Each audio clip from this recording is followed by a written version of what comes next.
Warning: viewer discretion is strongly advised. This is a true-life documentary, fully based on real events, and narration might contain description of violence. Your Honor, it is over now. This has never been a case of trying to get free. I didn't ever want freedom. Frankly, I wanted death for myself. This was a case to tell the world that I did what I did not for reasons of hate. I hated no one. In the late 20th century, America met a man who would redefine the meaning of horror. He wasn't a monster from folklore. He was a real man with a soft voice, gentle manners, and an apartment filled with nightmares. Between 1978 and 1991, Jeffrey Lionel Dahmer murdered, dismembered, and in some cases consumed 17 young men and boys in Milwaukee, Wisconsin. His crimes shook the world not just for their brutality, but because of how normal he seemed. This is the story of Jeffrey Dahmer, a story of loneliness, control, and the horrifying descent of a man who became known as the Milwaukee Cannibal. Chapter 1: Early Life: The Making of a Monster. Jeffrey Lionel Dahmer was born on May 21, 1960, in West Allis, Wisconsin. His father, Lionel, was a research chemist, quiet, methodical, emotionally distant. His mother, Joyce, suffered from severe mental illness and substance addiction, often withdrawing into breakdowns or rage. From a young age, Dahmer was different. Teachers described him as polite but strangely detached, with an emptiness in his eyes that made him hard to read. When his father showed him how to bleach animal bones for study, young Jeffrey became fascinated, not disgusted. He started collecting dead animals from the roadside. He'd dissect them carefully, preserving skulls in jars, hiding them under his house. Death became familiar, safe, something he could control. At school, his behavior worsened. He drank heavily, sneaking vodka into class. He often staged pranks, mocking people with fake seizures, earning the nickname the class clown. But behind that laughter was isolation. Dahmer later said, "I was just drifting through life. I had no goals, no sense of purpose." Chapter 2: The First Murder. In June 1978, just 3 weeks after high school graduation, Dahmer committed his first murder. He picked up a hitchhiker named Stephen Hicks, 18 years old, friendly, free-spirited. They went back to Dahmer's house, drank beer, and listened to music. When Hicks tried to leave, Dahmer panicked. The thought of being alone again triggered something deep within him. He struck Hicks in the head with a dumbbell, then strangled him. Afterwards, Dahmer dismembered the body, dissolving parts in acid and scattering the remains behind his home. Later, he told police, "I didn't want him to go. That's why I killed him." That need to stop people from leaving became the foundation of every murder that followed. Chapter 3: The Silent Years. For the next 7 years, Dahmer lived quietly, outwardly normal, inwardly consumed. He joined the army in 1979, serving as a medic in Germany. But his alcohol addiction spiraled out of control, and he was discharged in 1981. Returning home, Dahmer lived with his grandmother in West Allis. He seemed calm, attending church, mowing the lawn, but in his mind, dark fantasies grew stronger. He began visiting gay bars and bathhouses. He drugged men there, not to kill them, but to make them stay still. When police arrested him for indecent exposure and later sexual assault, Dahmer received only probation. The system had no idea it was dealing with a serial killer in the making. Before we dive deep into the next chapter, make sure you click on the subscription button and like this video. Because from here is where things took a new turn, a deadly twist no one ever saw coming. Keep following us as we unravel the full mystery of Jeffrey Dahmer, the so-called Milwaukee Cannibal. Chapter 4, Apartment 213, Hell on Earth. In 1988, Dahmer moved into a small one-bedroom apartment at 924th North 25th Street, apartment 213. From the outside, it looked ordinary. Inside, it became a slaughterhouse. Between 1988 and 1991, Dahmer lured young men, often from bus stops, malls, or gay bars, promising money for photos or companionship. Once they entered, he offered them drinks laced with sleeping pills. When they passed out, Dahmer strangled them. He photographed their bodies in precise poses, then dismembered them, methodically, almost scientifically. He kept skulls, hearts, and genitals as souvenirs. He boiled flesh off bones, bleached skeletons, and stored them in filing cabinets. In the corner of his bedroom stood a 57-gallon blue barrel, filled with acid and dissolving human remains. Neighbors complained about the stench, but Dahmer always had an excuse. Spoiled meat. My fridge broke. They believed him because evil didn't look like Jeffrey Dahmer. Chapter 5, Experiments in Horror.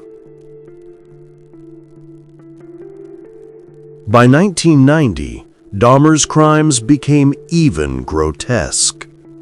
He wanted to create what he called a zombie companion, someone who would never leave him. He drilled holes into victims' skulls and injected muriatic acid or boiling water into their brains, attempting to erase their will while keeping them alive. It never worked. Each victim died in agony. He photographed every stage: life, death, and dismemberment, keeping over 70 Polaroids as trophies. In the fridge, police would later find severed heads, hearts, and a box of human organs, labeled for later use. When asked if he ever enjoyed the act, Dahmer replied coldly, "It wasn't about hate. I didn't want them to suffer. I just wanted them to be mine, completely." Chapter 6, The Nightmare Ends. July 22, 1991, Dahmer invited 32-year-old Tracy Edwards back to his apartment, but this time things didn't go as planned. Edwards noticed the smell, the strange blue barrel, the knife by the bed. Dahmer handcuffed him, but Edwards fought back and escaped. He ran down the street, terrified, until he found 2 police officers and led them back to apartment 213. When they entered, they found Polaroids showing bodies in various stages of dismemberment. One officer opened the refrigerator. Inside was a freshly severed human head. Within minutes, Dahmer was in handcuffs, calm, compliant, almost relieved. The nightmare was over. Chapter 7, The Confession and Trial. Over the next several weeks, Dahmer confessed to 17 murders. His tone was flat, his memory perfect. He spoke about his crimes as if describing a grocery list. He told detectives how he would lure, kill, and preserve his victims, how he ate parts of them to feel closer. I believe that only the Lord Jesus Christ can save me from my sins. When the trial began in January 1992, the courtroom was packed. Some expected insanity, but Dahmer shocked everyone. He pled guilty. His defense argued mental illness. The prosecution insisted he knew exactly what he was doing. I didn't ever want freedom. Frankly, I wanted death for myself. The jury agreed. Jeffrey Dahmer was legally sane. He was sentenced to 15 consecutive life terms, a total of 957 years in prison. Chapter 8: Prison Life and Death. In prison, Dahmer lived quietly, reading the Bible, attending chapel, and working in the prison kitchen. Some inmates avoided him, others threatened him. He began telling guards he was ready to die, that he couldn't live with the guilt. On November 28, 1994, Dahmer and 2 other inmates were assigned to clean a bathroom at Columbia Correctional Institution.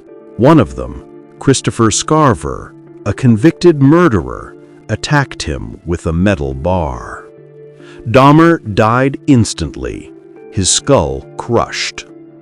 Scarver later said, "God told me to do it." Jeffrey Dahmer was cremated. His ashes were split between his parents. Chapter 9: The Legacy of Darkness. Even decades after his death, Dahmer's name echoes through pop culture. Books, films, interviews, and Netflix series. But behind every retelling lies real pain, real victims, real families. Dahmer's crimes exposed flaws in law enforcement, especially toward marginalized communities. On one occasion, police officers actually returned one of Dahmer's victims, a 14-year-old boy named Konorak Synthonisophone, back to his apartment, believing Dahmer's lie that it was a lover's quarrel. The boy was murdered just minutes later. This single mistake became a lasting reminder of racial and systemic neglect, and how evil hides behind politeness and normalcy. Dahmer once said, "I didn't think of them as people. I thought of them as my possessions." Words that still chill the world today. Jeffrey Dahmer was proof that monsters don't always hide in the shadows. Sometimes they live next door. His story isn't about gore, it's about what happens when loneliness, obsession, and neglect collide to create something unspeakable. This was Jeffrey Dahmer, the Milwaukee Cannibal. Presently serving. There are appellate rights. Mr. Boyle, you'll be reviewing with your client his appellate rights. I'd like to indicate to the court that they will be signed in proper form. The part that will be checked as required is that he is undecided. That's only to preserve the right to move it along the proper way. The final decision will be made within 20 days after we had let some settlement here. I don't anticipate there will be an appeal. I only say that because that's what my client wanted me to say, but I still want deliberation on that decision, and I want to make that a part of the record. Lastly, Your Honor, I am required to ask the court on the record for a 10-minute contact visit with his mother, stepmother, and father, and I would ask if the court would grant that. Are they present? They're in some hallway. I didn't know they were. They're present in the building, is what you're saying. I understand they are. I have not seen Any them. objection to that, Mr. I join with the request. So ordered. Thank you, Your Honor. Anything further for the court? No, so please the court, thank you. Court's in recess.